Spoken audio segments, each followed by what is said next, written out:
President Donald Trump on Friday called the 100-day standard by which new occupants of the White House are judged ridiculous, while at the same time insisting that his administration has accomplished a lot in its opening days. No matter how much I accomplish during the ridiculous standard of the first 100 days, and it has been a lot, including SC. Media will kill, Trump wrote on Twitter Friday morning. The first 100 days of a new administration are generally understood to be among the busiest, when a freshly sworn-in president can begin making good on promises he made during the preceding campaign.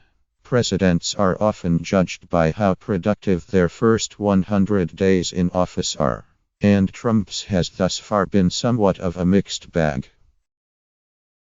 While Trump has already made good on some major campaign promises, including nominating and securing confirmation for Supreme Court Justice Neil Gorsuch, and pulling the U.S.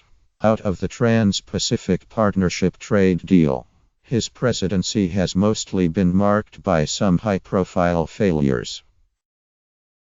Most notably, legislation to repeal and replace Obamacare backed by the White House and GOP leadership on Capitol Hill failed to make its way through the Republican-controlled House of Representatives, unable to find a balance between conservative members who thought it didn't go far enough, and more moderate ones unable to stomach the bill's cuts.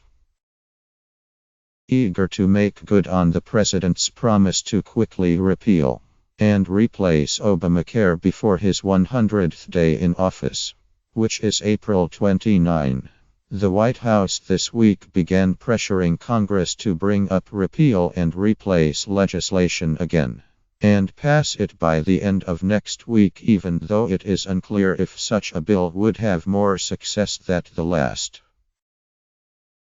Trump's travel ban, the policy version of a proposal that began during the GOP primary as a promise to ban all Muslims from entering the U.S., has also stumbled out of the starting blocks. The rollout of the initial executive order prompted mass confusion and massive protests at U.S. airports as crowds flooded international arrival terminals, and green card holders were barred from entering the country. That iteration of the ban was stayed by a federal judge, as was a second version signed by the president that was intended to circumvent the first judge's stay order. The president has received mostly positive marks for his decision to launch a missile strike against the regime of Syrian President Bashar Assad for its use of chemical weapons in a rebel-controlled region of Syria. That move drew a sharp contrast between Trump and his predecessor, former President Barack Obama, who threatened action against Assad should he use chemical weapons but then did not follow through when the Syrian dictator did just that.